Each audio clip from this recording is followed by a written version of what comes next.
But this should be something every company and every development team or research team already should have in mind, because I guess today we are concentrating about recycling. So we produce products without even taking not too many thoughts on recycling. And then at the end, then we see what we have and how we can put it into parts.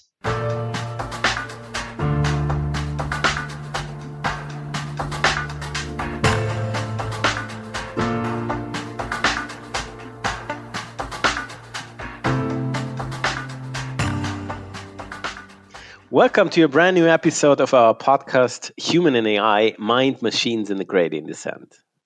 Thanks for tuning in again to listen and to learn. We are Uli and Aburi, and we're super excited to welcome our today's genius mind, Johannes Vorsamer. He's the head of R&D Automation for Cement and Mining for Siemens Digital Industries Process Automation. And in addition, Johannes is also the project lead for SIMATIC eaSie, which is a truly intrapreneurial journey on the interfaces of human and AI. So let's see how that journey went. Johannes, it's super great to connect to you. How are you and where do we catch you today? Thanks for the invitation to this podcast session. I'm sitting at home in front of my newly created desk. So I restructured my home office a little bit due to the circumstances. And I feel great. A little bit nervous about the questions, but we will see. Oh. We will try our best. So, Johannes, let's start with an easy question. Can you quickly describe yourself to the audience and tell us how your path led you to Siemens? Okay, so the very brief explanation would be I was a student and I was searching for any kind of job to get some money. And a friend told me that a working student at Siemens would not be the best idea. And so I was there as a working student for 2 years and afterwards was able to write my diploma thesis there. And then got the job. So what is the diploma thesis actually? What was it all about?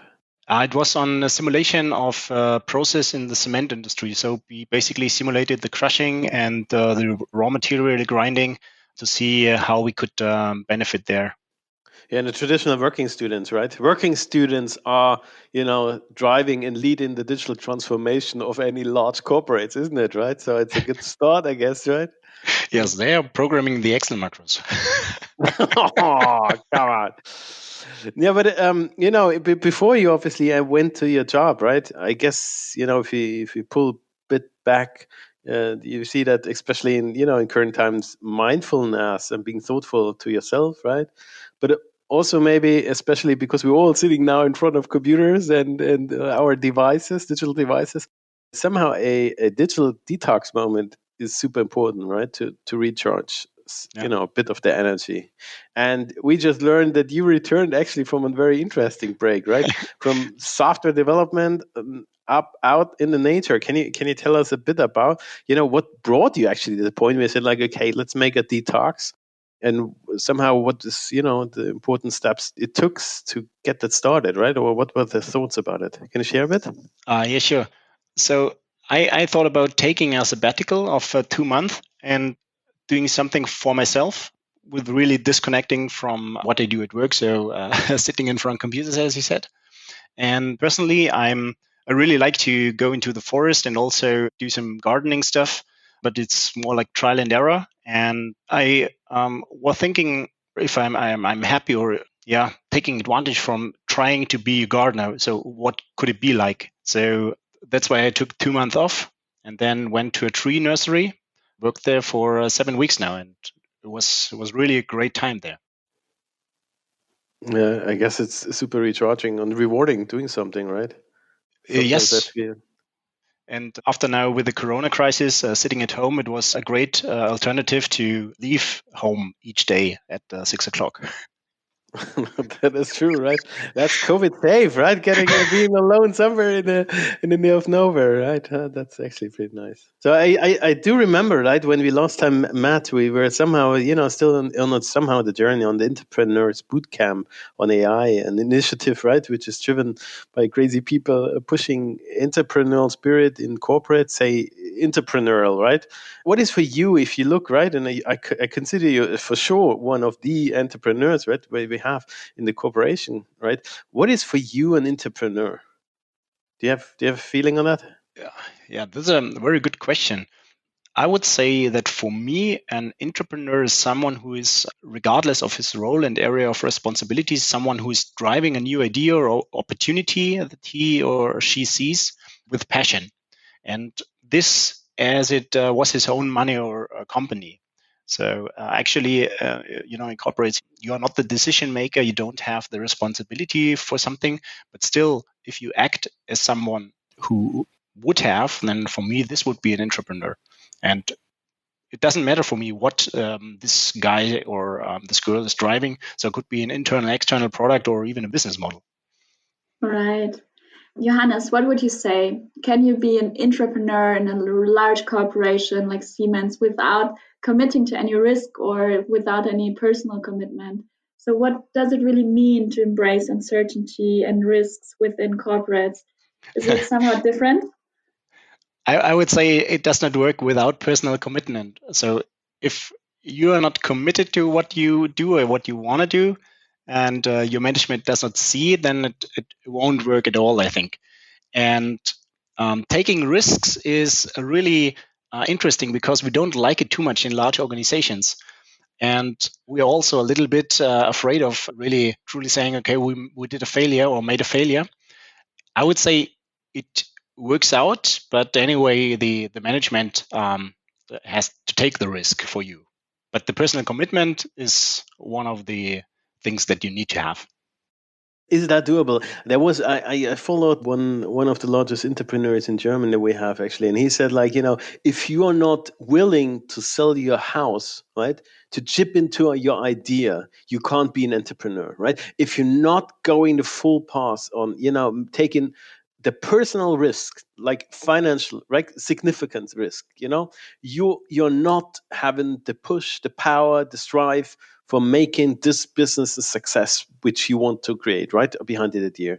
So do you think that without this crazy risk, right, which affects directly your person, maybe also because of the marvelous entrepreneurs I know, right, they all have a family, they are maybe not 80, right, they are somehow right in the middle of their life, right, but then dare to try, right? Is that doable? What I think is just, if you always have this extra, safety belt on it, right, that maybe the handicap why certain initiatives just don't get that fast, that scale, that craziness in. Yeah, sure. So I think the more risk you have to take, the more selective you are, and I guess the better the entrepreneurs are. So whenever you have, as you said, the safety belt, you would maybe step back at one moment and say, "Come on, let it go. It's too much effort to drive it further." And so the more you can lose, the better you would perform. Sure. And there's actually a nice journey, right? Also, when I think you were one of the first entrepreneurs bootcamp, right? Where we touched back and where you had the ideas with your team on eaSie, right? Which is now, I guess, called officially, right? SIMATIC eaSie, isn't it, right? Yeah. So that's quite a journey, actually. Can you give us and the audience, a bit of the past? What was that actually like from idea to, I hope, actual sales, isn't it? Yeah. Well, we have to go back into 2017, and we started as a team of 4, and we just had the idea of Alexa for industry. So I guess this is not the new thing, but 3 years ago it really was, and there was also nothing on the market. And then we were searching out for initiatives and for investors internally, of course. And the bootcamp was our, let's say, big kickoff when our head of PA, process automation, Eckhard Eberle, he signed in as investor. So there, the journey officially started. And actually, we had a lot of time that we worked besides our normal tasks and jobs that we had. And for us, it was to lose the whole project and that nobody will implement it and bring it on its way to a product. So we're back to if you risk something. So we at least invested a lot of time and we tried to bring it further. Right now we are a product, and maybe just really in the short, what is SIMATIC eaSie? SIMATIC is just because then for the branding it's easier. Almost every product is called SIMATIC, isn't it? Right? Yeah, it changes a little bit now, but yeah, actually, under the brand of SIMATIC, you can have a lot of, so it doesn't care. But what we wanted to create is a different way of interacting with industrial products. So I don't want to say speech recognition or chatbots because these words are often related to any kind of hype or software that is not really suitable. So we wanted to decrease specific knowledge people need to interact with our industrial products. So these HMIs are often not that user friendly. And in many cases, first level support, like getting an information, getting a specific technical document, would be sufficient for them. And that's what SIMATIC eaSie does. So you use your mobile app, use speech or chat or QR codes, and then you get what you need. Nice. And released since? We released the first version in June. So we are releasing a new version each month. That means it's also very different to other products that we have. So we are really like in very short release cycles.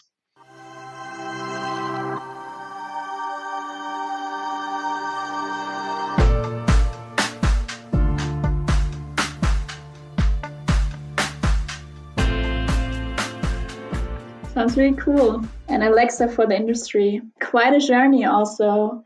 What would you say were the 3 lessons that you learned throughout that journey, that path? Can you maybe share them with the audience? So if I have to select 3, the first would be that you need a lot of flexibility and perseverance. So you have a plan, but you have to adjust the plan multiple times. And it took us 3 years from idea to product. Therefore, it's not always just you have the good idea and implementation and then you go. So especially the larger the corporation, the more difficult it gets. Secondly, I would say you should always review what you do and if you do things right. So not just because things are going well, you're doing everything right. And the third one, because the first one seemed to be quite negative, the third one is that despite the first 2 lessons, you should always stay positive and believe in what you do. Right. Inspiring and pushing through, even if it's hard, to never lose the optimism. Exactly. Yeah. Sounds good. So you're working in the area of process automation, and it must be very, very exciting for different flavors of AI technology, like ranging from simulation, meeting machine learning over process efficiency or predictive maintenance to obviously companion technologies, as you mentioned. Can you maybe share some of the AI or machine learning use cases that you see in the area of process automation and that you are excited about or thrilled about? Today, I think we're really, I don't know, you know as well, Uli, I guess we're using AI for multiple tasks or developments where we want to make processes more efficient or operation more efficient or whatever. I think that is not new. I think about, we will be less and less in resources that we can use in the future. And I guess from my perspective, environmental challenges that we need to solve will grow year by year. And it's not only electrical power, but also like raw materials. So I'm in the area of cement and mining, and especially gaining all the raw materials is gets more and more difficult. And therefore, I think that we should use AI to use it already in the product developing and prototyping phase to predict the outputs or predict production before we produce a single batch. So we are using a lot of resources during prototyping and whatever before we even know what we have at the end. So I think AI could be very useful and also simulation to say, well, if we want to develop a product, we could simulate and predict a lot of things before we use the limited resources that we have on this earth. Like the process digital twin, right? We just recently talked about a health digital twin, right? Because they have the notion of, we want to test certain analytical capabilities, but also, on personalized medicine level, right? Before we actually do it with a patient together, right? And we can somehow then estimate and forecast, assess, how feasible it is or what's the impact level. The same, I guess, goes also for the production side, right? Yeah, exactly. Yeah. And I think that's a nice theme, actually, a nice bridge, actually, to, because process automation is very close to having a holistic, obviously, view on the entire life cycle of production, because, production processes, process automation, these kinds of aspects. Do you have any thoughts on a concept of circular economy? And maybe its interrelation of how do we change and, impact on sustainability? Because I think it's super interesting at current time, at least from my side, limited view obviously here is, we design certain processes in realizing a product. Means like how can we, being very efficient in producing it and maybe also testing it, checking on the real world, how it's actually being used and or let's say consumed, right? On consumption level, right? But if we look on the entire cycle, like 360 degrees, it's like, okay, actually a product, some point in time, we need to crash it again, right? We need to bring it apart and we want to, do, let's say, recycling everything again, right? And therefore you have again, right, whether it's Siemens or whether it's batteries, right? We want to reuse basically these valuable resources that we have, and scarce resources we have, right? To be, again, obviously, right? Such as batteries. I don't know. Currently, I think it's roughly 60%. Don't nail me down, but I think it's doable. Cobalt and all sorts of crazy resources being used, right? After 95, maybe even 98%, right? Isn't that the process automation and process industry need to rethink the entire production process on the concept of circular economy? Any thoughts on that? This is also a very good thought, and it's a good bridge from what I said before. Actually, you're right. When we talk about life cycle, we are not talking about recycling. We are only talking about life of a product until retirement and maybe replacements.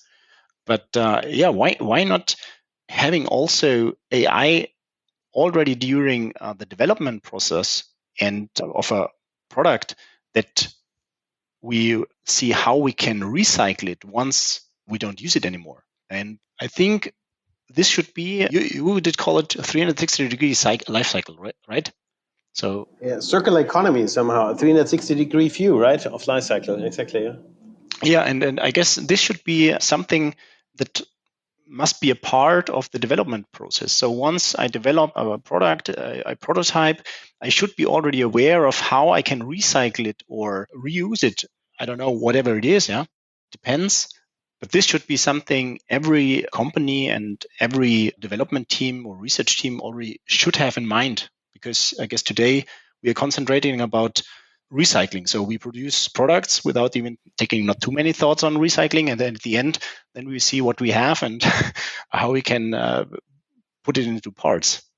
So I could really think from product development perspective that we are really able to do something like this. But maybe there should be the government again forcing the companies. I don't know. That's the first natural reflex. Like, let's get some laws on. No, actually, I don't think that it would be the laws. It might be again entrepreneurs are pushing it, but at the same time also the environment itself pushing us to this point. So I guess once we're forced to it without having a law in place, then we will do it. Or if somebody has a really good idea, that companies take it and put it into their standard processes. Yeah, I think it's just a perspective. I imagine, right? Because if the cost of producing, let's say, batteries are that high, right? And it's with those scarce of resources, right? It's a win-win, right? Win towards sustainability, but also win in lowering the price, basically, because if you can, recycle such resources very effectively, right? And I think I hope this triggers an entire, entrepreneur field, right? Of thinking, how do we enable, this life cycle, and maybe also for companies like this crazy Siemens, right? What kind of role one can play in enabling this, from designing products throughout this 360-degree journey. Yeah. So what I'm also thinking about is, why not giving the customer already the tools or whatever, how to recycle it. So if the customer benefits also from recycling the product which I sell him, so then he's more interested maybe in also buying my products. So if I implement However, I do something that the customer benefits from the recycling, and he does not have to pay for it something, then it could also be a great business model. Yeah, I also think that like working more towards circular economy could be also a competitive advantage for the company ultimately. So on the one hand, you can like wait until there are systemic incentives by like governments. But on the other hand, a company could also just like go to the forefront and be a pioneer and just introduce systems like that, because we can probably already expect that something like that will be required in the future. And we like currently already see that there are more and more incentives going in that direction. So maybe there will be also customers that are like willing to pay more if you offer them like a more holistic product, and that you don't only think about just selling it, but also what's next, what's after you're at the end of the product life cycle. Yeah.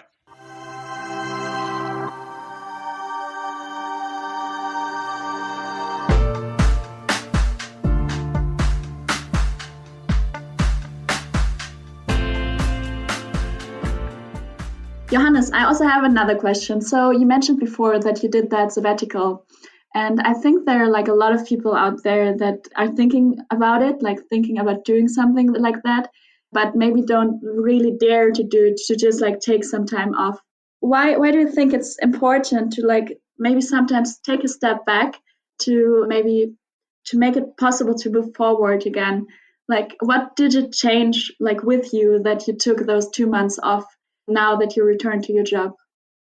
Yeah, I think I had a lot of time to rethink again, what is my purpose, and if the things I do are driven by this purpose.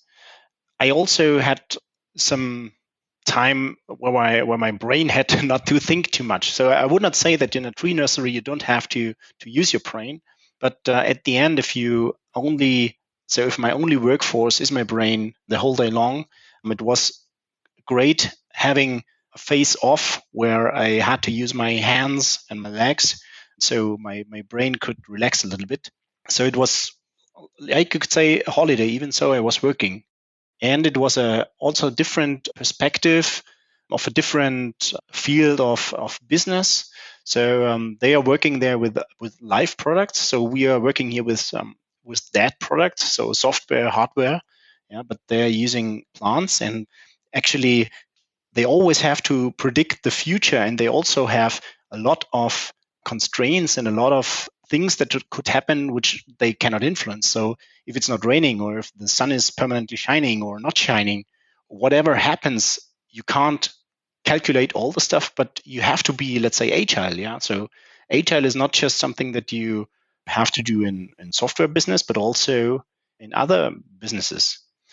And yeah, this was for me something which was really great to experience. And I just can say to everyone, find something which you really like to do, and then take a time off and try it out. Yeah, I'm considering. I'm in. I'll sign up. So, yeah, actually, yeah.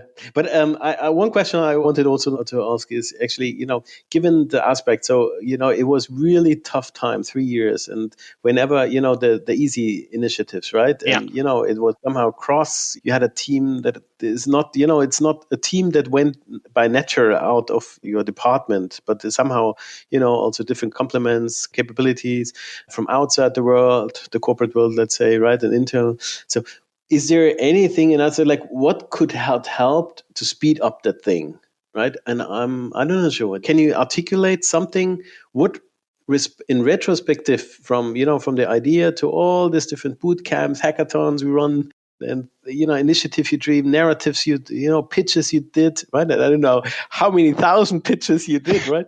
Must be plethora of that, right? And now ending up at being part, at least on a SIMATIC portfolio, right? Is there anything where you say like, hey, people should know, if this would be there, that would be much faster? Is there anything where you say like, this is missing, or this would be the super enabler? I guess our organization already implemented a lot of these things during the past years. So the Entrepreneurs Bootcamp is just one of it. We had financing with the innovation fund, which I don't know, was also established more or less at the same time.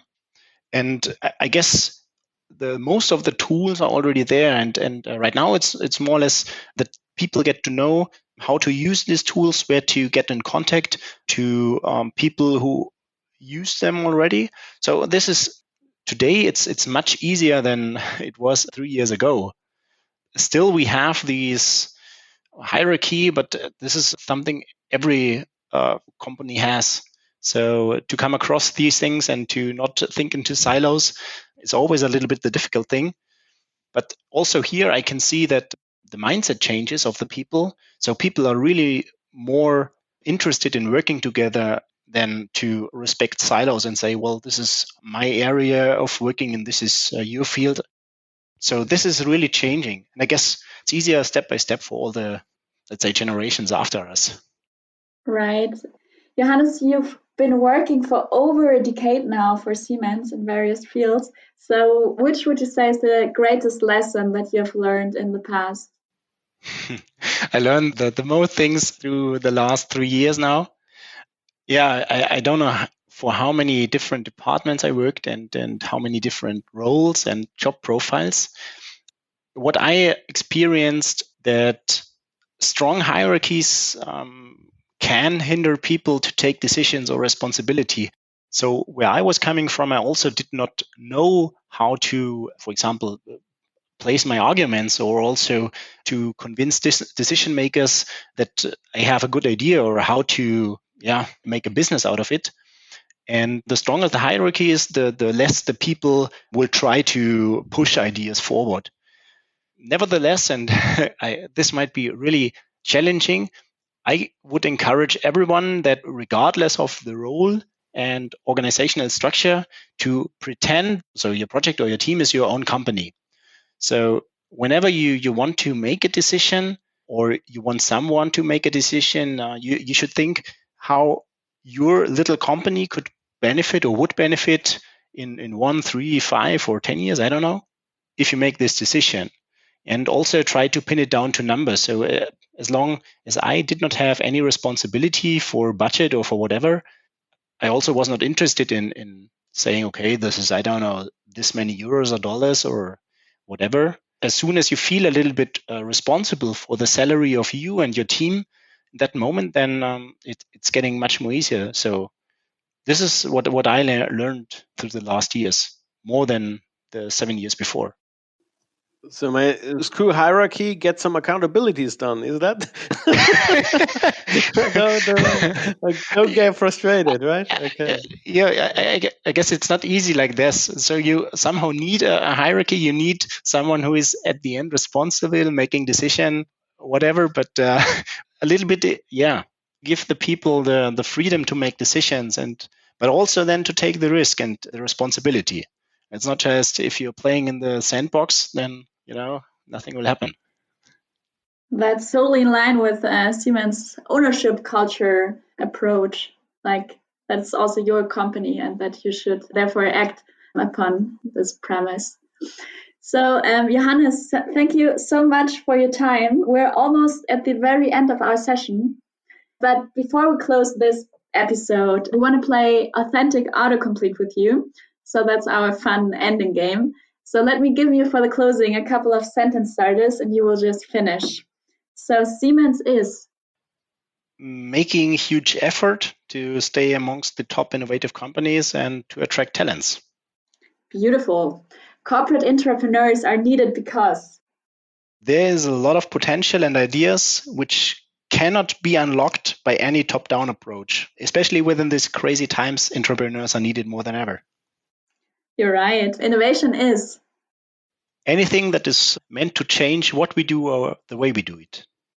I agree. Corona has taught me that regardless of what we plan, we should at least keep the ability to react very flexible on anything we cannot control or predict.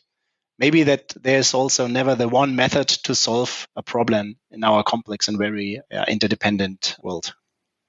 Right. And last but not least, my personal superpower is evolving, developing, or catalyzing other people's ideas and thoughts. So also SIMATIC eaSie was never my initial idea. So this is my superpower. If somebody has a thought, a great idea, I can make something out of it.